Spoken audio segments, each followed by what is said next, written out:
ଘୋର ନବଘନ ଖାଉ ଯେବେ ଦିନ ଚାତକ ଜୀବନ ହରାଇବ। ସମୁଦ୍ରେ ବରସି ଘୋର ଜଳ ରାଶି ଚାତକ ବନ୍ଧୁ କି ବୋଲାଇବ। ମାଳତୀ ବକୁଳ ବିକଚ କମଳ ବନ ଥିବେ ଅଳି ଯିବେ ମରି। ପୂର୍ଣ୍ଣ ସୁଧାକର ଅନାଇ ଚକୋର ମାଳିକା ଯେବେ ମରିବେ ଝୁରି। ଜୟ ଜଗନ୍ନାଥ। ଜଗନ୍ନାଥ ଭରସା ଚ୍ୟାନେଲକୁ ଆପଣମାନଙ୍କୁ ପୁଣି ଥରେ ସ୍ୱାଗତ। ମର୍ତ୍ତ୍ୟ ବୈକୁଣ୍ଠର ମାଲିକ କଳିଯୁଗରେ ବିଷ୍ଣୁଙ୍କର ସାକ୍ଷାତ ଅବତାର ମହାପ୍ରଭୁ ଶ୍ରୀ ଜଗନ୍ନାଥ ଅଧିଷ୍ଠିତ ହୋଇଛନ୍ତି ଓଡ଼ିଶା ପ୍ରଦେଶ ଶ୍ରୀକ୍ଷେତ୍ର ମାଟିରେ ସମଗ୍ର ଜଗତକୁ ପଛ କରି ସମୁଦ୍ରକୁ ମୁହଁ କରି। କାରଣ ଯିଏ ଯେମିତି କର୍ମ କରିବ ସିଏ ସେମିତି ଫଳ ପାଇବ, ଏହି ଉକ୍ତିଟିକୁ ପ୍ରତିପାଦିତ କରିବା ପାଇଁ ମହାପ୍ରଭୁ ସମଗ୍ର ଜଗତକୁ ପଛ କରି ସମୁଦ୍ରକୁ ମୁହଁ କରି ବସି ରହିଛନ୍ତି ନୀଳକନ୍ଦର ଶ୍ରୀକ୍ଷେତ୍ର ଗୁମୁଟ ଭିତରେ। ହେଲେ ଆମ ମହାପ୍ରଭୁ ଆମ ଓଡ଼ିଆଙ୍କର ଘରର ଠାକୁର। କାରଣ ଏ ଓଡ଼ିଆ ଜାତି ଏକମାତ୍ର ଜାତି ଯିଏ ଭକ୍ତି ଅପେକ୍ଷା ଭାବରେ ଜଗନ୍ନାଥଙ୍କୁ ଡାକେ।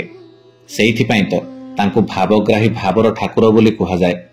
ଆଉ ମହାପ୍ରଭୁ ଜଗନ୍ନାଥଙ୍କୁ କେବଳ ଆମ ଓଡ଼ିଆ ଜାତି ଗାଳି ଦେଇପାରେ। ଆମ ଓଡ଼ିଆ ଜାତି ମହାପ୍ରଭୁଙ୍କୁ ତୁ ବୋଲି ସମ୍ବୋଧନ କରିପାରେ। ମହାପ୍ରଭୁ ଆମର ଗାଳିଖିଆ ଠାକୁର।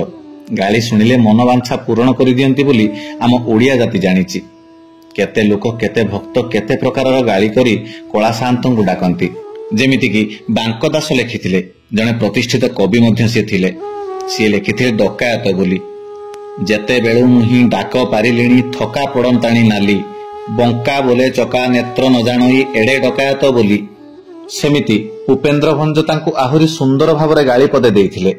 ଚୋର ଚତୁର ମଣି ଚାତୁରୀ ପଣେ ଜାଣି ଚଣ୍ଡିଏ ଚକ୍ର ରଚିଛନ୍ତି, ଚିତ୍ତ ଚୋର ବୋଲିଣ ଚେଡ଼ ଚୋର ପ୍ରମାଣ ଚାରୁ ଡୋରରେ ଚଳାଉଛନ୍ତି।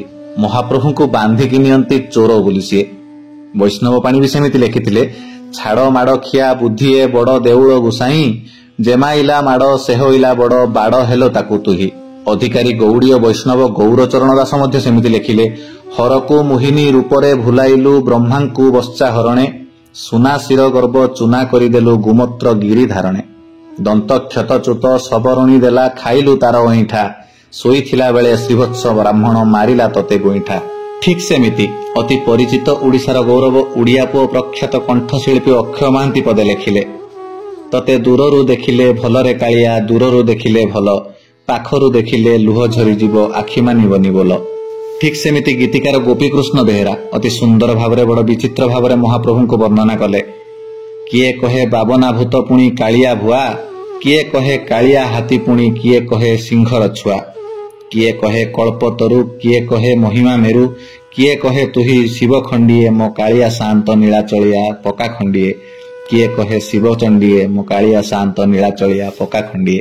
ଇଏ ହେଉଛି ଓଡ଼ିଆ ଜାତିର ଡାକ। ଓଡ଼ିଆ ହିଁ କେବଳ ମହାପ୍ରଭୁ ଜଗନ୍ନାଥଙ୍କୁ ଏମିତି ଡାକ ଡାକିପାରେ, ଆଉ ଭାବରେ ଡାକିପାରେ। ଖାଲି ସେତିକି ନୁହେଁ, କବି ପାରିଜାତ ବିଶ୍ୱନାଥ ରଥ କହିଥିଲେ, କେମିତି କହିବି ତୋତେ ଭାତ ବିକା ଜଗନ୍ନାଥ, ବଡ଼ ଭାଇ ଥାଉ ଥାଉ ନିଜ ନାମେ ବାନ୍ଧୁନେ ତ।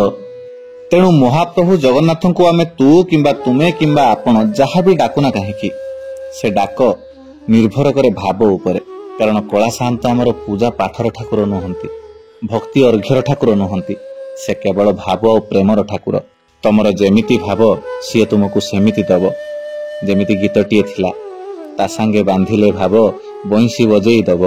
ଏବେ ଅନେକ ଲୋକ ପାଶ୍ଚାତ୍ୟ ସଭ୍ୟତାରେ ମିଶିଯିବା ପରେ ତୁମେ ତୁ କିମ୍ବା ଆପଣ ଏମାନଙ୍କୁ କ୍ଲିଷ୍ଟ ଅନୁଭବ ହେଉଛି। କାରଣ ପାଶ୍ଚାତ୍ୟ ସଭ୍ୟତାରେ ଏସବୁ ଯାକ ଗୋଟିଏ ୟୁ, କିନ୍ତୁ ଆମର ତୁ ତୁମେ ଆଉ ଆପଣ। ଆମ ଓଡ଼ିଆରେ ମା ଆଉ ପୁଅ ବି ତୁ କହିକି ଡକାଡକି ହୁଅନ୍ତି। ଅବଶ୍ୟ ଆଜିକାଲି ଶିକ୍ଷିତ ସମାଜରେ ଅନେକ ମା ତାଙ୍କ ପୁଅକୁ ତୁମେ କହିକି ଡାକୁଛନ୍ତି, ଆଉ ପୁଅ ବି ମାକୁ ତୁମେ କହିକି ସମ୍ବୋଧନା କରୁଛି। ତୁ ଆଉ ତୁମେ ଆପଣ ମଧ୍ୟରେ ପ୍ରଭେଦ ହେଉଛି କେବଳ ଭାବ। ଆଉ ଆମ ମହାପ୍ରଭୁ ହେଉଛନ୍ତି ଭାବର ଠାକୁର। ଭାବରେ ଯାହା କହି ତାଙ୍କୁ ଡାକିବ, ଚକାଚକା ଆଖିରେ କଣେଇକି ଚାହିଁକି ତୁମ ଭାବକୁ ନିକଟ ହୋଇଯିବା ଠାକୁର ହେଉଛନ୍ତି ମହାପ୍ରଭୁ ଶ୍ରୀ ଜଗନ୍ନାଥ। ଅନେକ ଭକ୍ତ ଅଛନ୍ତି किए महाप्रभु को पुओ करिछि, किए भाई करिछि, किए इष्ट करिछि, तो किए स्वामी करिछि। ए स्वामी करिबा को नै एक अनुभूतिटिए जहा सुनिले आपण माने भी कहिबे धन्य धन्य तुमे जगन्नाथ, धन्य तुमर गारिमा, धन्य तुमर ठाकुर पणिया। 1990 मसीहार कथा आज्ञा।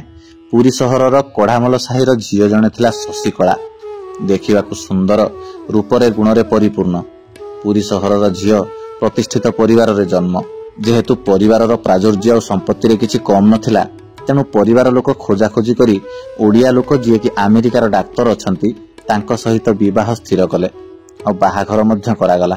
आउ बाहाघर पर झील और ज्वाई दुहे अमेरिका चली गले। आउ अमेरिका रे शशिकलांकर झीलटे जन्म हैला। पाश्चात्य सभ्यता ग्रहण करिथिबा डाक्तर बाबू आउ पुरी रे जन्म नेइथिबा जगन्नाथ संस्कृति को आपणे बड़ होइथिबा शशिकला, दुई जनक भितरे धीरे धीरे बुझाबणार अभाव हेतु शशिकलांकर डिवोर्स हैला। आउ शशिकला पुरी को पळि आसीथिले। पुरी को फेरी आसिला परे शशिकलांक पई अनेक थर प्रस्ताव मध्य आसीछि पुनः द्वितीय विवाह पई, किंतु शशिकला मने मने स्थिर करि सारिथिले कि आउ बाहा हेबेनी बोली। कारण थरे धोखा खाई सारिला परे सीए महाप्रभु जगन्नाथ को निजर स्वामी बोली मानि नै थांती। जगन्नाथ को निजर स्वामी बोली मानि नैचंती बोली प्रत्येक दिन वेशभूषा होई महाप्रभु को निजर स्वामी को दर्शन करिवा पई बड़ देउळ को जानती शशिकला। एमिति दिन गडु गडु गोटिए वर्ष सावित्री अमावास्या आसिला। आउ से दिन सावित्री अमावास्या रे घर भितरे बसी सज हेउथांती स्वामी को पाखकु जिवे दर्शन करिवा पई शशिकला। आउ सेही समय रे मंदिररु तांको घर को एक टेलीफोन आसिला। टेलीफोन टी उठेला परे सेपटरु जने कहिबा को लागिले, साहाण मेला सरी जिवो, जदि शशिनानी आसीबु ताहले जल्दी आस। कारण सेतेबेले को शशिकला मध्य मंदिर भितरे परिचित थांती प्रतिदिन जीवा आसीबा को नै। तेणु टेलीफोन पाई तरबर होई पळै गले श्रीमंदिर को। मंदिर सामना को जाई अरुण स्तंभ पाखरे छिड़ा होई महाप्रभु श्री पतित पावन को चाहि देई मने मने कहिबा को लागंती शशिकला, केडे कपटिया हो तुमे, पाखरु टिके दर्शन दब बोली तरबर कल जे टिके सजबाज भल से हेबा को देलनी। आज सावित्री व्रतटारे खाली पादरे आसीबा को पड़िछि, अलता टिके पिंधिबा को समय देलनी। एमिति कही 22 पाहाच देई 7 पाहाच देई गरुड़ स्तंभ को स्पर्श करी जगमोहन देई भीतर काठ पारे चंदन अरगली रे भीतर को पसिले शशिकला। रत्न सिंहासन आगरे छिड़ा होई आखिरे आखि मिसेई मन कथा सब कहिले। आउ मन भरी स्वामी को दर्शन करी छड़ा तुलसी हाथ रे धरी बाहर को बाहरिले। पुणी से 7 पाहाच देई फेरी आसीबा समय रे तांकर जने अन्य जने संगी राधा नानी तांको संगरे भेट हैला शशिकलांकर। राधा नानी हेले शशिकलांकर जने भल सांग, कारण दुहे महाप्रभुंकर सेवा करंती, फूल गुंथंती सांगरे। तेणु तरतर होई पळे आसीबा शशिकला, कारण स्वामी को दूररु देखिबेनी, पाखरु देखिबे। साहाण मेला सरी गले आ पाखरु देखि परिबेनी ना। तेणु स्वामी को पाखरे देखिबी जे दंभ धरी तरतर होई पळे आसीथिले। फेरिला बेले जेतेबेले राधा नानी को सांगरे तांकर देखा हैला, सेतेबेले राधा नानी कहिबा को लागिले, होइलो होइलो शशि, ये कोन तू एमिति कोन अलता लगेइचु, बोही जाउची अलता गुड़ाक। शशिकला आश्चर्य, कहिबा को लागिले, काई मु तरतर होई पळे आसीथिली, अलता लगेबा को भूली जाइथिली, तमे कोन एमिति कहूच। पुणी राधा नानी कहंती, आ मु कोन मिछ कहूची, तू तो गोड़ को देखुनु। पाद को चाहि देले शशिकला। गोड़ जाक सरसर अलता महाप्रभु लगेई देइचंती। कारण सिंहद्वार पाखरे अभिमान करी कहि देई आसीथिले शशिकला, मते तरतर करी डाकी आनिल महाप्रभु, अलता टिके पिंधि देलनी। महाप्रभु अलता लगेई देले पादरे। नीलचक्र को चाहि कांदी कांदी कहि पकेले शशिकला, महाप्रभु शेषरे मो पादरे तमे अलता लगेई देल। एही होची महाप्रभुଙ୍କ संगरे भावर संपर्क। ठीक सेमिति आउ जणे थिले डॉक्टर नलिनी त्रिपाठी, जे एम रे प्रोफेसर अछंती, ओडिसार गर्व आ गौरव। से भद्र महिला आसीथिले महाप्रभुଙ୍କ पाखकु पुरी 2019 मसीहारे। तांको मनरे थिला कि मु तो एते दूर मेघालय श्रीलंका रे रही कि तांको पूजा करूची, मो पूजा महाप्रभु पाउचंती कि नाही परीक्षा करिवा को आसीचंती। 22 पाहाच उठिकी जाउचंती मंदिर भीतर को। हठात जणे कला रंगर छुटिया पिलाटीए 10-11 वर्षर हबो आसिकी पैसा मागिला। आ श्रीमती नलिनी त्रिपाठी महोदया तत्क्षणात तांको पर्स 10 टंका काढिकी से पिलाटी को देई देले। ठीक तार आ 2-3 पाहुच ऊपर को जाइचंती। आ गुटे गुरा पिलाटी आसी पैसा मागिला। ये तो प्रथमे जण को देइचंती, तेनु से गुरा पिलाटी को मना कले, ना ना मु देबिनी, जण को देइची। जेमिति ये मना करी देइचंती देबिनी बोली। से गोरा पिलाटी यांकु चाहिकी रहिला, असंतोष मनरे चाहिकी रहिला। आ नलिनी त्रिपाठी महोदय मध्य तांको से पिलाटी को सेठी छिड़ा होई चाहिकी रहिले। किछि समय पर भाबिले कि पिलाटी को 10 टंका देई देले ये चली जीवो। तेणु पुणी थरे से पर्स खोली तांको पर्स रु 10 टंका काढी से पिलाटी को देवा समय रे पिलाटी से पैसा को न नेई रागी सेटु दौड़ी की चली गला। पिलाटी चली गला पर से मंदिर भितरे 3 भेड़ा खोजिचंती, किंतु से 2टी पिलांकु पाई नाहंती नलिनी त्रिपाठी महोदय। मने मने कांदी पकेइले, आखिरु लुह झरी पड़िला। भूल मागिले, मु चिन्हि पारिलिनी महाप्रभु, बलदेव आसीथिले। जदि मु से पिलाटी को 10 टंका देई थांती ताले मो मनटा आज खुशी ही थांता। एही होची महाप्रभुଙ୍କ प्रति भाव। परीक्षा नबा ठाकुर सिए, परीक्षा करेइबा ठाकुर सिए। आउ जने सेमिति सदानंद महाराज, जे कि हरिपुर मठरे मठाधीश, संस्कृत रे पंडित थांती बड़तोटा स्कूल रे। सी थरे निष्पत्ति नेले कि मु आज पुरी जीवी, किंतु काहाकू कहिबिनी, कारण मोर पुरी रे अनेक चिन्हा, अनेक लोक मते चिन्हिचंती। तेणु मु काहाकू किछि कहिबिनी, चुपचाप पुरी जीवी। बड़ दांडरे रातिए रहिबी, बड़ दांडरे बसिबी। महाप्रभु मते कोठी केमिति रखुचंती रखंतु, देखिबी सी मो कथा आज बुझी पारुचंती कि नाही। एमिति भाबी काहाकू किछि न जणै चालिले पुरी। पुरी जाई सकाळु राति जाए पुरी रे रहिले। बड़ सिंहार बेश दर्शन कले। दर्शन सारी आनंद बजार आड़क आसवा बेले जड़े सुआर आसी पछरु डाक पकाइले, कौन खाइब कि? सदानंद बाबू तांको कथा सुनी कहिले, हाँ आज्ञा, टिके प्रसाद पाई थांती। पुणी से सुआर कहले, हो आस, मो सांगरे आस। तांको डाकी नहीं गोटे कदली पत्र रे यथेष्ट महाप्रसाद बाढ़ी देइचंती से सेवक जनक। एवं सदानंद बाबू महाप्रसाद खाई सारी जेतेबेले पचारिचंती केते पैसा देबी, सेतेबेले से सुआर जनक कहिचंती, जहा अछि 10-20 टंका दियो, मोर बेसी किछि दरकार नाही, शेष समय हेलानी, मंदिर बंद हबो। तांको से 10 टंका टिए देई बाहरी आसीचंती बड़ दांड को सदानंद बाबू। अरुण खंब पाखरे एमार मठ चकड़ा थिला आगरु, जहा एबे नाही। सेठी आसी बसिचंती सदानंद बाबू। निष्पत्ति नैचंती कुआडे जिबेनी।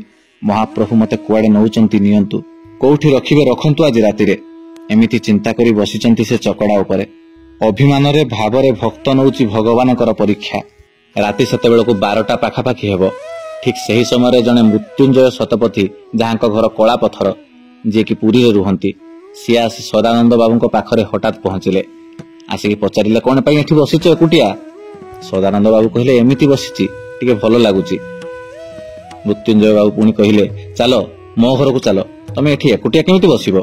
सदानंद बाबू बारंबार मना करुथांती, ना मु जीविनी।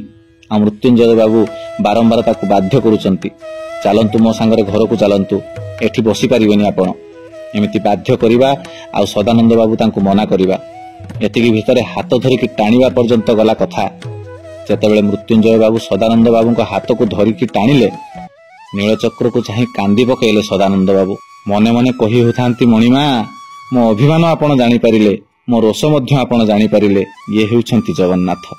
धन्य जगन्नाथ, धन्य तांकर महिमा। तेणु महाप्रभु जगन्नाथଙ୍କ सांगरे थरे भाव लगेई देले, तू कुह कि तुमे कुह कि आपण कुह, सी भावर ठाकुर आज्ञा। भाव देई थरे डाक, से सबु अजाड़ी देव। रहिली आज्ञा, एबे मते विदाय दियंतु, पुणी थरे देखा हेबो आउ एक नुआ भक्तर आउ एक नुआ अनुभूति कथा सह। से पर्यंत आपणक आशीर्वाद मो उपरे एमिति सदा सर्वदा घोड़ेई हेई थाउ। जगतर मंगल हेउ। महाप्रभु श्री जगन्नाथंकर जय हेउ। श्रीक्षेत्र माटीर ओडिशा माटीर जय हेउ। जय जगन्नाथ।